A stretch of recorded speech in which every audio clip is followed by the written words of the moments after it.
Vamos começar a falar sobre o conflito de Israel.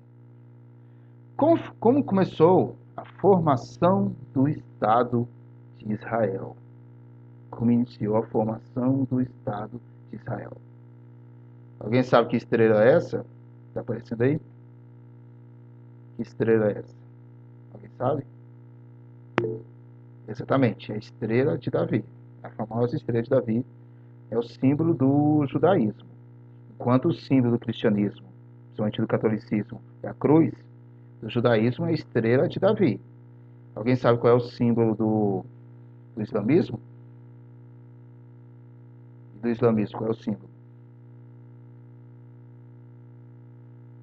Alguém sabe? O cristianismo é a cruz. O judaísmo é a estrela de Davi. E do islamismo é O aquela... islamismo é uma lua com uma estrela? Exatamente, é uma lua com uma estrela. Não é, é só um pedacinho da lua, a lua crescente, com uma estrela. Exatamente. Isso, a lua crescente. Exatamente. Eita, internet. Então, as três maiores religiões do mundo, que é o cristianismo, tanto católicos e evangélicos, o islamismo, as igrejas xiitas e sunitas, e o judaísmo, são as três maiores religiões do mundo. Acreditam que até 2030 o mundo terá mais islâmicos do que cristãos. Os países de religião islâmica estão crescendo mais rápido que os países de religião cristã. Então, provavelmente, daqui menos de 10 anos, o mundo será mais islâmico do que cristão. O cristianismo representa 31% da população mundial. Nós temos mais ou menos quase 8 bilhões de pessoas no mundo e 31% é cristão, 25% é islâmico. Enfim, o judaísmo, gente, olha só, o judaísmo ele vai começar assim, a ter a ideia de criar um Estado através do movimento sionista. Esse movimento sionista vai surgir no século XIX. Por quê? A ideia dos judeus era retornarem à sua terra, a terra prometida para os hebreus, que é a região onde fica Jerusalém. O que acontece é que desde o Império Romano, há 2000 anos atrás, os romanos, depois da morte de Cristo, passaram algumas décadas, destruíram com Jerusalém. Daí houve a diáspora dos judeus para o mundo e se espalharam para o mundo. Muitos migraram para a Espanha, para a França, Inglaterra e principalmente para a Alemanha. O que acontece é que no século XIX, que foi uma era de patriotismo exagerado, de nacionalismo exacerbado, os judeus sofriam muito na Europa. Perseguição, racismo. Então, nasceu um movimento sionista com desejo de retornar para sua terra prometida. Mas o que acontece é que a terra não estava sozinha, estava isolada. Havia milhares de palestinos são árabes, que estavam vivendo nessa região, tranquilamente. Foi uma região que foi controlada pelos turcos por muito tempo, mas quando acabou a Primeira Guerra Mundial, os palestinos começaram a controlar a região. Mas nós já estudamos que na Segunda Guerra Mundial, com um grande massacre da população judia, principalmente na Alemanha e na Polônia, onde morreram mais de 4 milhões de judeus, esse movimento sionista ganhou força e ganhou apoio dos Estados Unidos, da Inglaterra, da União Soviética, para pegar esses judeus e colocar de volta na sua terra prometida. Mas você tem palestinos lá. Você tem palestinos. Então o que vai acontecer? Pense bem, o que vai acontecer? Quando a ONU nasceu, em 1947, eles falaram, vamos dividir o Estado, para ganhar o nome de Estado de Israel, em que vai ficar um pedaço para os palestinos e um pedaço vai ficar para os judeus. Então vamos dividir. Os palestinos gostaram da ideia? Não. Eles foram totalmente contra. Como assim vamos dividir? Nós estamos vivendo aqui. Ah, mas essa terra era dos judeus. Ah, mas há 2000 anos atrás. Nós estamos aqui já há 2000 anos. Então, os palestinos e os povos árabes ficaram totalmente contra essa divisão. Mas mesmo assim, a ONU, com apoio dos Estados Unidos, da Inglaterra, da França e da União Soviética, colocaram os judeus para morar na região da Palestina. Eles colocaram os judeus para morar na região da Palestina. Depois está aparecendo no vídeo. Então, gente, olha só. Meu pai atravessou aqui. Eu me perdi. Lembrei. Então, esses 4 países colocaram os judeus para morar. Deram toda a estrutura, suporte, porque eles não jogaram os judeus na região. Ajudaram na construção de bairros muito bem planejados. Você vê que Jerusalém é uma capital de primeiro mundo, muito bem organizado. Seu celular está ali, pai. Passa, velho. Então, eles construíram bairros muito bem organizados, de primeiro mundo, deram toda a estrutura. Mas já os palestinos foram perdendo as principais terras que existiam na região e foram sendo expulsos para, vou dizer assim, para a periferia, para assentamentos. Se você pegar o Estado de Israel hoje, você vê que as regiões mais produtivas, as regiões mais verdes, estão nas mãos dos judeus, israelitas.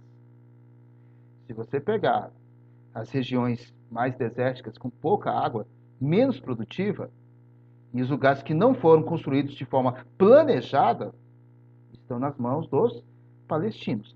Então você tem bairros de judeus muito bem planejados, bairros de primeiro mundo, muito bem organizados, em que os judeus moraram com toda a ajuda da infraestrutura que foi dada por ingleses, franceses, soviéticos e americanos, e os palestinos foram largados. Se vira, você vai construir em qualquer lugar. Não receberam nenhum tipo de estrutura. Com isso, não foi inevitável que houvesse um crescimento de uma raiva, de um desejo de quê? De justiça e de vingança por parte dos árabes e por parte dos palestinos. Eles se sentiram expulsos de suas terras e ainda vinha um lado muito bem desenvolvido, enquanto eles estavam vivendo em periferias. Com isso, vai começar a estourar um conflito atrás do outro na região. Se a gente for pegar esse mapinha que eu estou mostrando para vocês, a gente observa como foi o desenvolvimento, o crescimento do Estado de Israel. Começou pequenininho e foi ganhando grande parte do território, principalmente das áreas mais produtivas, onde tem mais água. Israel cresceu onde há mais água. Lembrando que essa região, apesar de ser litorânea, ela é muito seca, gente. Uma região quase desértica. Para vocês terem uma ideia, a água potável de Jerusalém, eles pegam a água do esgoto, que você derrama na privada, consegue tratar, para você utilizar novamente para escovar os dentes. Então, olha só. A água do esgoto, que você utiliza na sua privada, eles conseguem tratar, fica potável, 100% confiável, e vai usar para você escovar os dentes. E essa água não é água doce, é água salgada. Israel tem a maior tecnologia mundial de transformar a água do mar em salgada em água potável. É um processo lento e muito caro, mas Israel não tem outro recurso, falta água doce. Inclusive, Israel ajuda bastante com vários estudos. Quando entrou o governo Bolsonaro, Israel disse que ia ajudar bastante para trazer água doce para o Nordeste. Já tem vários projetos, mas disse que ia expandir. Mas é uma tecnologia muito cara, para se fazer isso. Mas o Brasil, de certo modo, até o Nordeste, não precisa tanto buscar essa água salgada, porque ela tem grandes lençóis freáticos, tem o Rio São Francisco. Se fizer direitinho, não precisa recorrer à água salgada, à água saloba. Então, o que acontece? Os palestinos foram pegando as piores regiões do Estado de Israel. Com isso, foi crescendo o sentimento de revolta e começa a estourar vários conflitos. O primeiro foi bem na entrada mesmo. Em 1948, quando os judeus entraram, vários árabes tentaram expulsar os judeus, mas não conseguiram. Aí, em 1948, Israel comemora a independência do Estado de Israel, em que os judeus conseguiram permanecer na região. Em 1948, Foi o primeiro conflito. O segundo foi em 1956, em que Egito, juntamente com a Síria, juntamente com a Jordânia, queriam expulsar de vez os judeus da região. Então, olha só, Egito, Jordânia e Síria se uniram. Você vê que são os três vizinhos do Estado de Israel. Está vendo aí, ó, Síria, Jordânia e onde está o Sinai, o Egito. Eles se uniram para tentar expulsar os judeus. Mas os judeus tiveram grande apoio de ingleses e franceses. Ingleses e franceses, nesse conflito de 1956, ajudar os israelenses a se protegerem contra a invasão do Egito, da Jordânia e da Síria. Por quê? Os ingleses e os franceses tinham um grande interesse no petróleo, principalmente ali no Sinai, onde fica o Estado egípcio. Eles tinham muito interesse em relação ao petróleo e também, se eu pegar um mapa ampliado, não botei um mapa ampliado, tem um mapa ampliado aqui, ó, tá vendo a península do Sinai? Obrigado. Tem uma península do Sinai e você tem o Golfo do Suez. É uma região em que vários barcos do mundo saem do Japão, da China, e para chegar na Europa, passam pelo Golfo e pelo Canal do Suez. Quem controla o Golfo pode cobrar impostos dos navios. É que nem o Canal do Panamá. É uma região muito rica. Então a Inglaterra e a França tinham interesse de controlar o Golfo do Suez.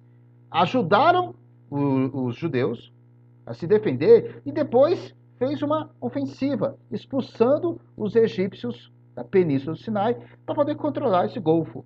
Sabe o que aconteceu? Os Estados Unidos interviu nesse conflito de 1956 e alertou: gente, vocês estão malucos? Vocês estão malucos? O que vocês estão fazendo aí é criando um sentimento de raiva entre todos os povos árabes contra os judeus. Isso vai estourar uma grande guerra. Os Estados Unidos interviu e pediu para que os ingleses e franceses saíssem da Península do Sinai. E eles saíram, devolvendo para o Egito. Então, os Estados Unidos interviu e falou: vocês estão criando um conflito. Olha só, os Estados Unidos, quando interviu a primeira vez, interviu de forma pacífica. E falou: vocês têm que sair da região, senão vai estourar um grande conflito entre árabes e judeus. De fato, isso vai acabar estourando futuramente. Tomando aqui um pouquinho de leite. O que acontece? Em 1967, 11 anos depois desse primeiro conflito, o mundo foi surpreendido com a guerra chamada de Guerra dos 6 Dias. Vocês estão vendo aí, né, gente? Eu estou passando para vocês. Eu estou passando para vocês os slides, gente. Turma. Eu estava passando os slides? Sim, professor. Ah, tá. Vocês estão vendo, né? Depois que não estava passando os slides. Então, olha só. Em 1967, o mundo foi surpreendido com o chamado Guerra dos 6 Dias, em que Israel, de repente, atacou a Península do Sinai, a Cisjordânia, a faixa de Gaza e as colinas de Golã. Olha só. As colinas de Golã ficam lá na fronteira, lá em cima, com o Líbano e a Síria. A Cisjordânia fica bem no meio aí, onde fica Jerusalém. A faixa de Gaza fica bem no litoral e no sul de Israel. E a Península do Sinai, onde fica o Golfo aí do Suez. Israel, de repente, atacou seus vizinhos. Por quê? O Egito tinha um ditador chamado Abdul Nasser. E esse ditador estava ameaçando o tempo todo em expulsar os judeus da região. Chamam eles de invasores. Os judeus, os israelitas, não aceitaram essas ameaças e resolveram atacar. Antes que essas ameaças se concretizassem, eles resolveram atacar. Atacaram vários frontes. Cisjordânia, faixa de Gaza, as colinas do Golã e a Península do Sinai. Todas são regiões estratégicas. Ou tem água doce, ou são locais fronteiriços ou estratégicos. Israel atacou, e dessa vez com o apoio dos Estados Unidos. como nós estávamos vivendo a época da Guerra Fria, os países palestinos acabaram se aproximando e comprando armas da União Soviética. Como está na Guerra Fria, então os países árabes se aproximaram da União Soviética. E os Estados Unidos resolveu se transformar no padrinho de Israel. Já que os soviéticos estão defendendo os árabes, então eu vou defender Israel. E assim nasceu a Guerra dos 6 Dias, que na verdade foi um grande massacre dos judeus contra os árabes. Ele conquistou todas essas regiões. Mas com o tempo foi devolvendo. Porque a ONU pediu que Israel devolvesse a Península do Sinai, devolvesse as colinas do Golã. Mas Israel mostrou para a região que é o país mais forte, mais poderoso do Oriente Médio, aumentando a tensão entre os árabes contra os judeus. Só fez aumentar a tensão. Até estourar a guerra do chamado do Yom Kippur. Yom Kippur quer dizer dia do perdão.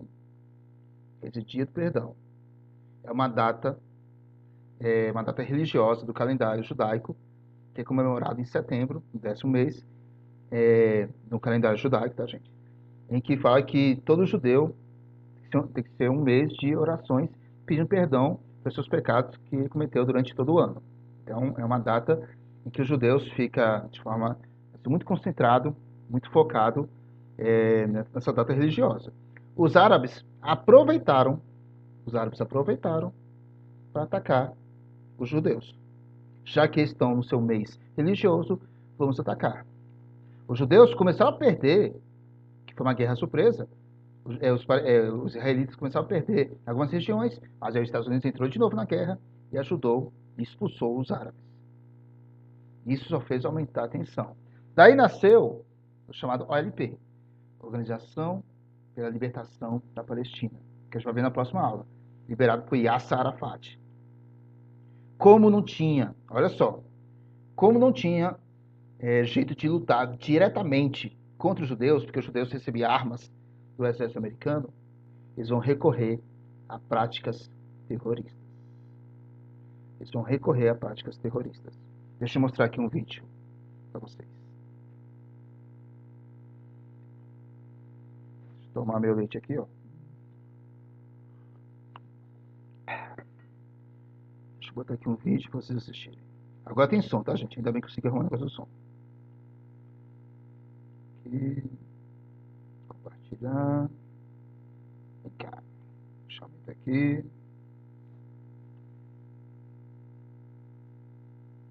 Olimpíadas de Munique, 1972. A maior festa do esporte mundial é maculada pela tragédia.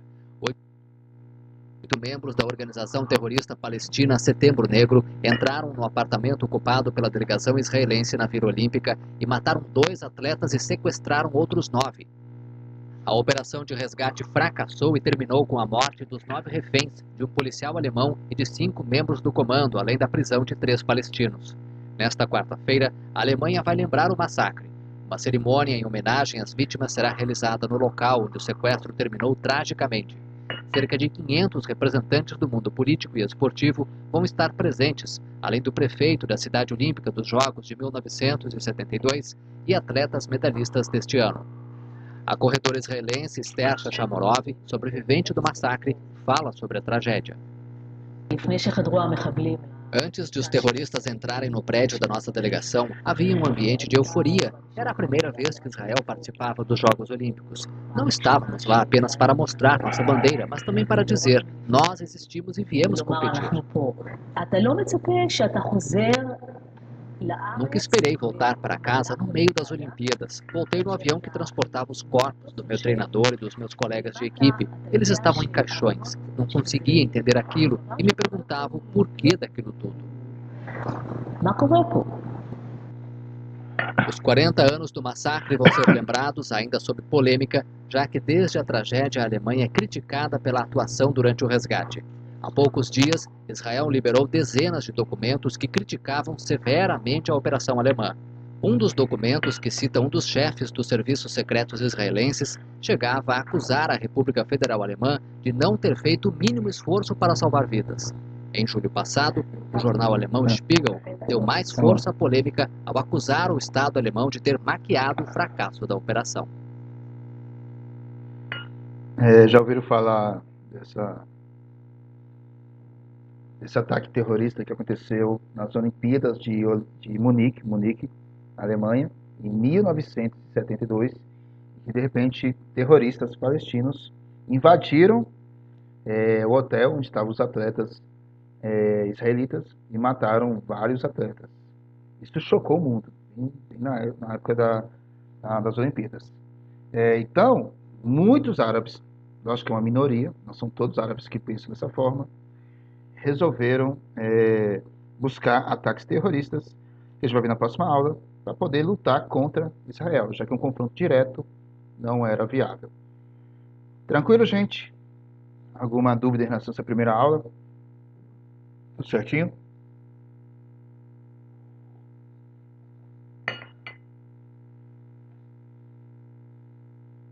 Certinho?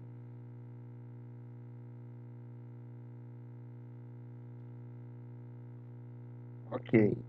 Então, gente, não deixem de fazer a trilha, tá? Para falar sobre esse capítulo, que até o dia 30 para falar sobre esse capítulo. E também não deixe de fazer atividade. Todo mundo entendeu como é para fazer essa atividade, esse trabalho que eu passei? Que vocês vão buscar uma revistinha em quadrinhos ou um filme que retrata sobre a Guerra Fria, tá?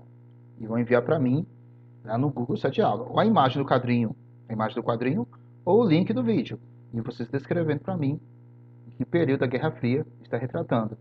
Se por exemplo, a Revolução Cubana, se é a divisão da Alemanha. Vocês vão dizer em qual período está retratando sobre a Guerra Fria. A corrida armamentista, a corrida espacial. Como eu falei, a maioria dos quadrinhos retratam esse período. Tá bom, gente? Certinho? Então por hoje é só, tá bom? Beijão e até a próxima aula. Tchau, tchau. Valeu. Valeu. Falou, pessoal. Valeu.